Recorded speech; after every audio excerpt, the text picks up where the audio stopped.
قرآن خوانی ہو رہی ہے اور یہ 10واں ہو رہا ہے اور یہ 40واں ہو رہا ہے اور یہ برسی ہو رہی ہے، ان کا کوئی ثبوت نہیں ہے کتاب و سنت کے اندر، یہ بدعت ہو گئی۔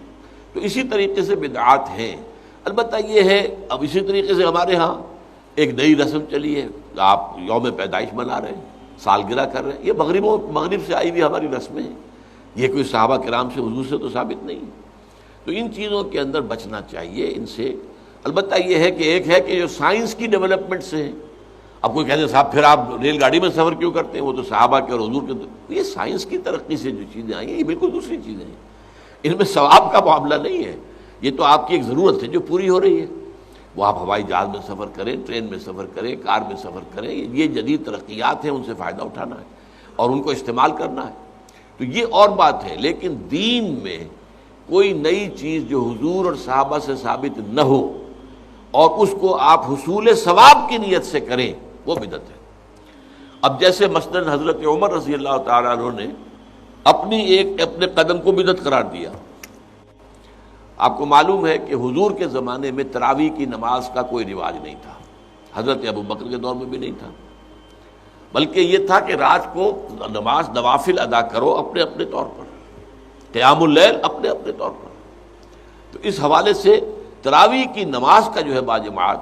یہ حضرت عمر نے کیا رضی اللہ تعالیٰ عنہ، کہ ایک دفعہ آپ آئے اپنے دور خلافت میں، مسجد نبوی میں دیکھا کچھ لوگ ادھر کھڑے ہیں، کچھ ادھر کھڑے ہیں، کچھ ادھر کھڑے ہیں، کچھ ادھر کھڑے ہیں، اب ایک ایک جو حافظ ملا ہوا اس کے پیچھے قرآن سن رہے ہیں، پڑھ رہے ہیں۔ تو آپ نے کہا کیا یہ اچھا ہو ان سب کو ایک امام کے پیچھے جمع کر دیا جائے؟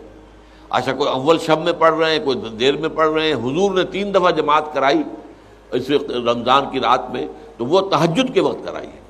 وہ عشاء کے ساتھ نہیں، جو ہم تراویح کہتے ہیں کہ عشاء کے ساتھ ہی 20 رکعت ہم پڑھتے ہیں، یا اہل حدیث حضرات 8 رکعتیں پڑھتے ہیں، تو اس لیے کہ حضور نے تو صرف تہجد کی جگہ پر پڑھائی، تہجد کی 8 رکعتیں ہوتی تھی حضور کی، تو 8 رکعتیں آپ نے پڑھائی۔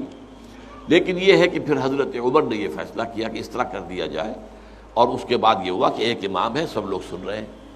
اس کے بعد ایک دن کہیں آئے حضرت عمر، داخل ہوئے، دیکھا کہ ایک امام کے پیچھے پوری مسجد بھری ہوئی ہے، جماعت ہے، ہو رہی ہے، اور آپ نے کہا نعم البدعۃ ھذہ، یہ ایک اچھی بدعت ہے جو ہم نے شروع کی ہے۔ تو اس سے بدعت حسنہ کا لفظ عام طور پر لوگ لے لیتے ہیں، لیکن یہ بات ہے کہ یہ حق جو ہے یہ خلیفۃ المسلمون کو تو حاصل تھا، یہ نہیں ہے کہ ہر شخص اس طرح کی نئی بدعت ایجاد کر دے اور کہے یہ بھی اچھی بدعت ہے، بدعت حسنہ ہے۔ اگر ہم اذان سے پہلے یہ پڑھ دیتے ہیں، درود پڑھ دیتے ہیں، تو کیا برائی ہے اس میں؟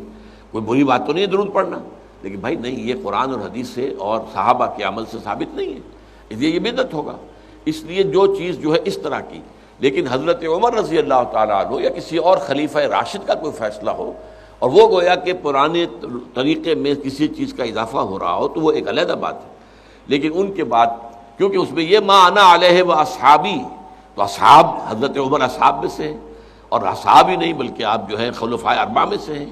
خلیفہ ثانی ہیں، تو اس پہلو سے ان کی بات علیحدہ ہوگی، لیکن کسی اور کو